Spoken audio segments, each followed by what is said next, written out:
Repay to Caesar what belongs to Caesar, and to God what belongs to God. Dear brothers and sisters, a popular wise man in a city became the object of jealousy by many. They sought to challenge and disprove him. A famous scholar visited a court where the wise man was challenged with the question, "Can you answer any question I ask?" "Only if you ask difficult ones," the wise man quipped. The scholar went on, "How many crows live in this town?" The wise man responded, "I will let you know tomorrow."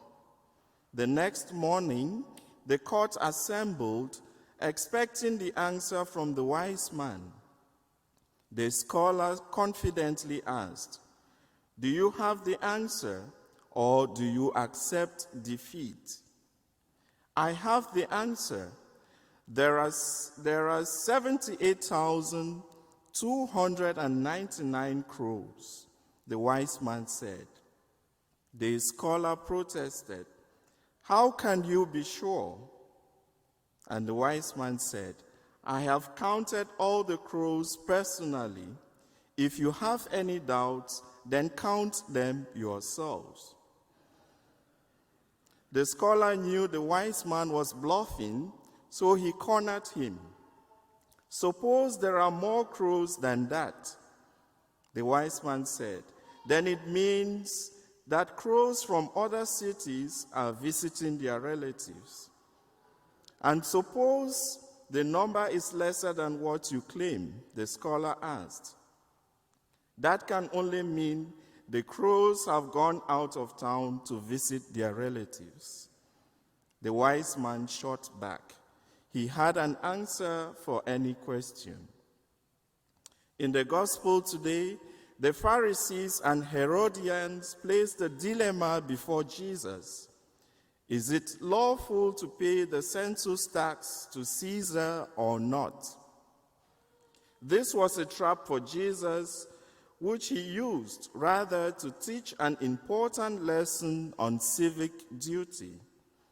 If Jesus said it was unlawful to pay the tax, they would promptly report him to the Roman government officials as a seditious person, and he would certainly be arrested. If he said it was lawful, Jesus would stand discredited in the eyes of many of the people. To the Jews, God was the only king, and to pay taxes to an earthly king was to admit the validity of his kingship and thereby an insult to God.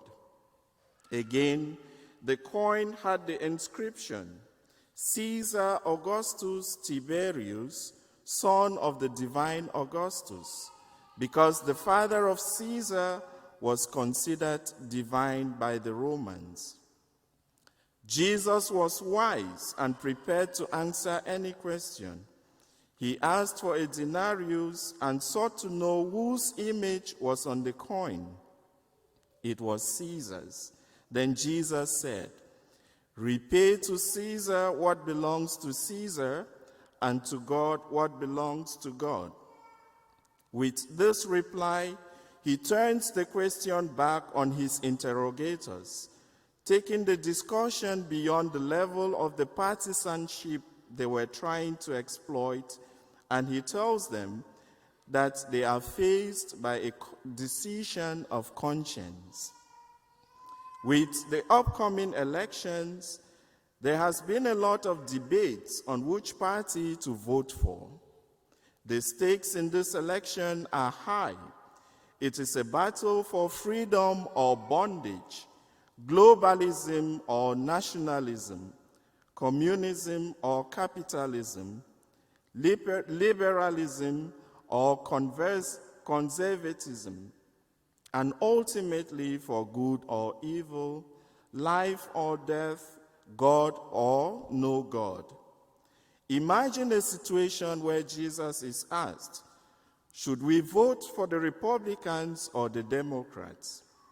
He will ask for a dollar bill, We all know on every dollar bill there is the inscription, "In God we trust," signifying that this country is founded on the principles from God. Thus, in determining whether we are going to vote for Democrats or Republicans, Jesus will say, "Vote for God, who is the foundation of this nation."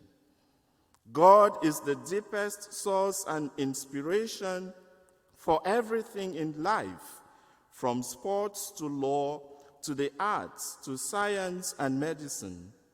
God is love itself. Everything comes from God and returns to God.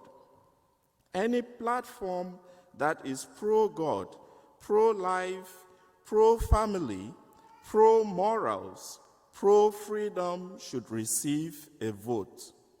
In practical terms, we are to use our consciences to vote for any party that promotes the dignity of the human person from birth to death. For the human person is made in the image and likeness of God. When the dignity of the human person is respected and his or her rights recognized and guaranteed, creativity and interdependence thrive, and the creativity of the human personality is released through actions that further the common good. Jesus had a way out of every difficulty.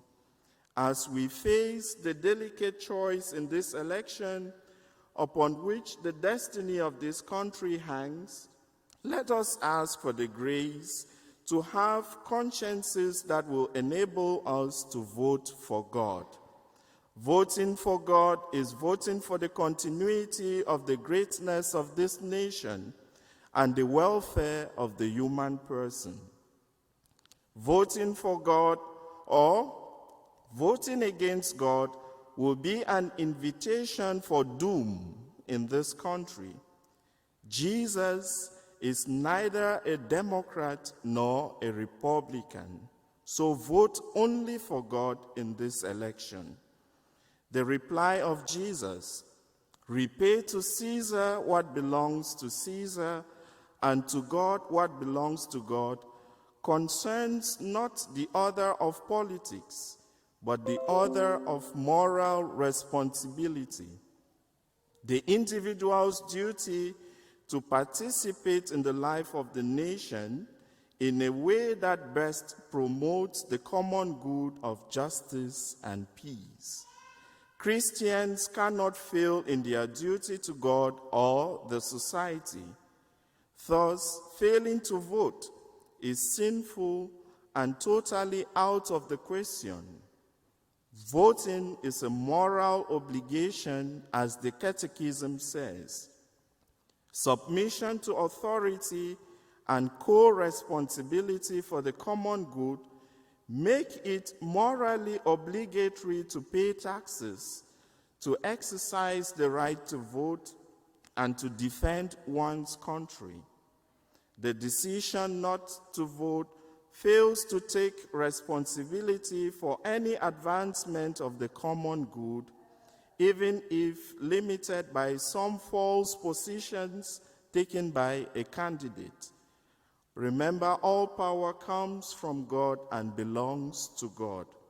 Jesus tells us in the gospel today, "Repay to Caesar what belongs to Caesar, and to God what belongs to God." When we do give God his due, we will be giving him the glory that he deserves.